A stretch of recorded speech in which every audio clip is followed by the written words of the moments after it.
කොහොමද ඔයාලට අදත් මගේ YouTube channel එකට ඔයාලව සාදරයෙන් පිළිගන්නවා. ඉතින් මම හිතනවා ඔයාලා සතුටින් පරිස්සමෙන් නැති කියලා. ඉතින් ඔයාලට මතක ඇති කලින් දවසක මම මැටි බඳුන් මෝස්තරයක් අඳින විදිහ ඔයාලට කියලා දුන්නා. ඉතින් අද මේ මෝස්තරේ පාට කරන්න තමයි මම ඔයාලට කියලා දෙන්න හදන්නේ. ඉතින් අපි බලමුකෝ මොකද්ද අපි ඇඳපු මෝස්තරේ කියලා. ඔයාලට මතකත් ඇති සමහරු බලලා නැතුව ඇති. එහෙම බලලා නැති කවුරු හරි ඉන්නවා නම් අනිවාර්යෙන්ම ඒ වීඩියෝ එකත් බලන්න. ඔයාලට සාමාන්‍යයෙන් කොහොමද මැටි බඳුන් මෝස්තරයක් අඳින්නේ කියන එක ඉගෙන ගන්න පුළුවන්. ඉතින් මේ තියෙන්නේ අපි අඳගත්ත මැටි බඳුන් මෝස්තරේ.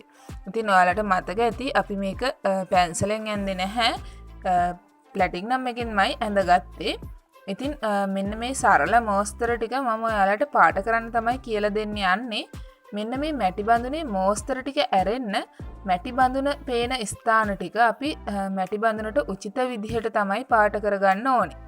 මොකද මැටි බඳුන සාමාන්‍යයෙන් මැටි කිව්වහම පාට දුඹුරු පාට ටිකක් අර ගුරු පාටක් වගේ නෙන්නේ. ඉතින් ඒ නිසා ඒ කොටස් ටිකට සමාන පාටක් එකතු කරගෙන අපිට මෝස්තර කොටස් ටිකට වෙනස් පාටක් එකතු කරගන්න පුළුවන්.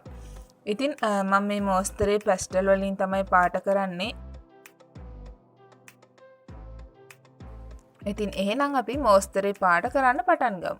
ඉතින් මම කිව්වනේ ඔයාලට මැටි බඳුනේ මෝස්තර ටික ඇරෙන්න අනිත් කොටස් ටිකට දුඹුරු පාට වගේ පාට තමයි මම යොදාගන්නේ. ඉතින් මම මෙතෙන්දි තද දුඹුරු පාට එකක්, ඒ වගේම තැඹිලි පාට, ඒ වගේම අර කහ පාට.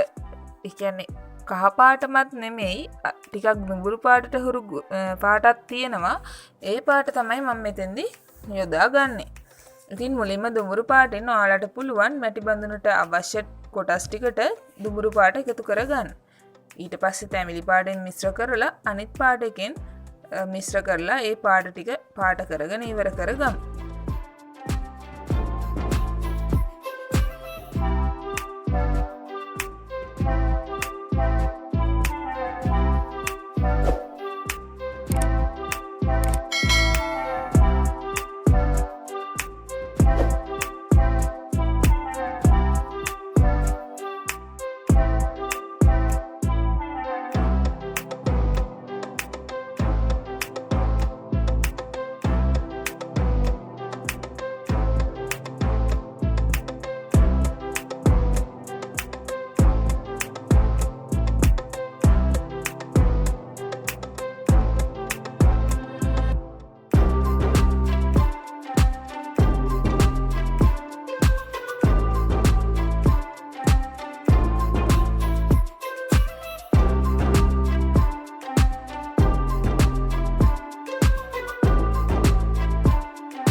ඔන්න ඉතින් ඊළඟට මම ලේසියෙන් පාට කරන්න පුළුවන් පාට ටිකක් තමයි තෝරගන්නේ. රතුයි කහයි තැඹිලි.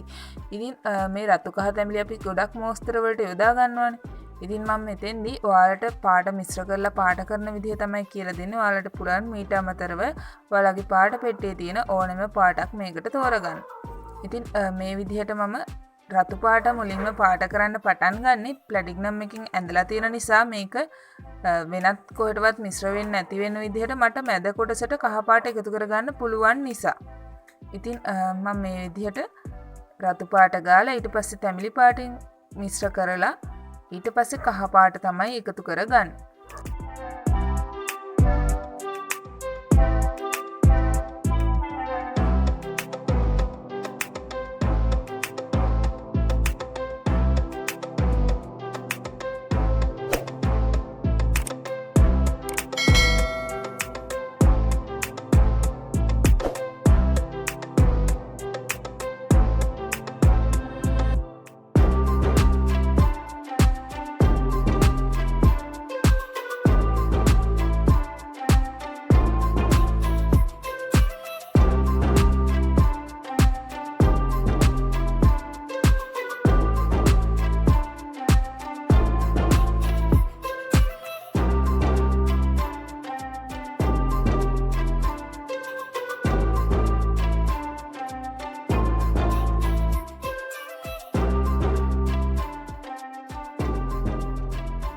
ඉතින් මේ විදිහට පාට කරගත්තට පස්සේ මම මේ රතුයි කහයි තැඹිලි තවත් තැනකට යොදනවා. මොකද මෙතන පාට ටික බැලන්ස් වෙන්න ඕන නිසා මම මෙන්න මේ මැද කොටසටත් ඒ පාට ටිකම යොදා ගන්න හිතුවා. ඉතින් ඒකෙදි මම රතු පාට ඊට පස්සේ කහ පාට එකතු කරගන්නවා. මෙතෙන්දි මම තැඹිලි පාට නම් එකතු කරගන්නේ නැහැ. මොකද මේ මෝස්තර කොටස ගොඩක් පුංචි. ඒ නිසා පාට 3ක් මිශ්‍ර කරන්න අවශ්‍ය වෙන්නේ නැහැ. ඉතින් ඒකේ මැද කොටසටත් කහ පාටම එකතු කරගන්නවා.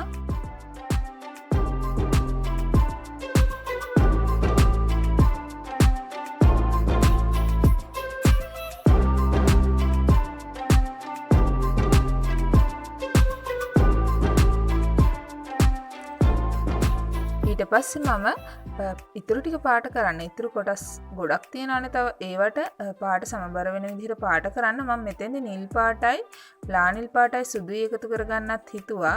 ඉතින් ඒ නිසා මම පාට 3 තෝරගත්තා.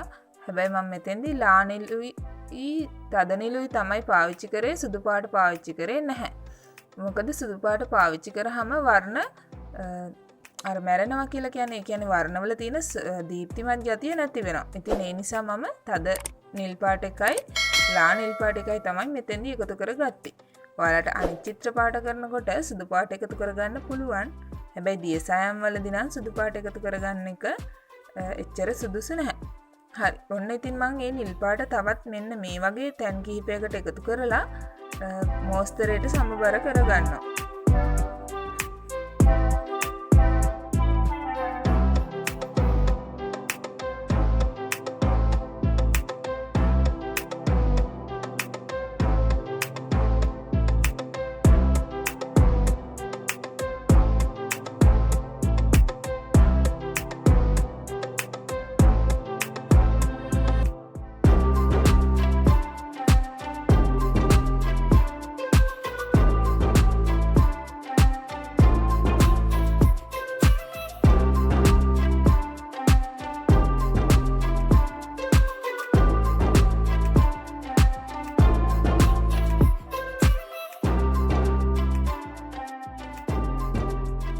ඉතිරි වෙලා තියෙන කොටස් ටික පාට කරගන්න මම මෙතෙන්දී දම් පාට, රෝස පාට සහ තව ක්‍රීම් පාටක් තියෙන්නේ.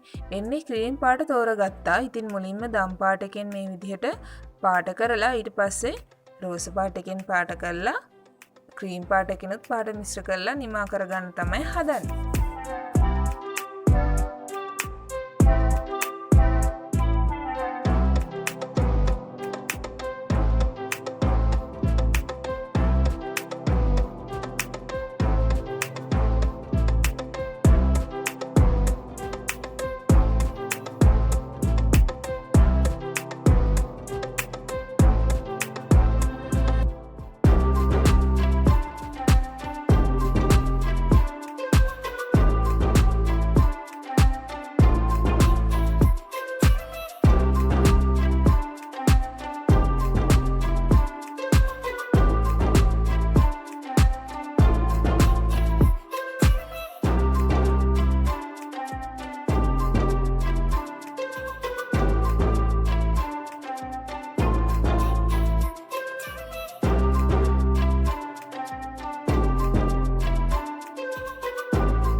ඔන්න ඉතින් මට හිතුණා මෙන්න මේ ඉතිරි කොටස් ටිකටත් කහ පාට එකතු කරොත් හොඳයි කියලා. මොකද ඒකේ තවත් කොටසක් තියෙනවනේ කළු පාටින් පාට කරන්න.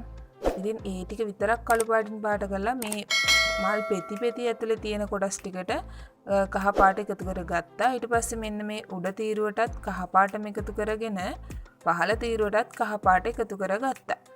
ඉතින් ඔන්න දැන් ප්‍රධාන කොටස් ටික සේරම පාට කරලා ඉවරයි. ඊතුරු වෙලා තියෙන අර චූටි කොටස් වලට මම කළු පාට එකතු කරගන්නවා. එතකොට මේ ටික මතුවලා පේන නිසා. ඉතින් ඔයාලට දැන් අමුතුවෙන්ම ආපහු අවුට්ලයින් අඳින්න ඕනේ නැහැ. මුලින්ම අපි පැන්සලෙන් අඳින්න නැතුව එකවරම ප්ලැටිනම් එකෙන් ඇඳගත් එකේ වාසිය තමයි ඒක.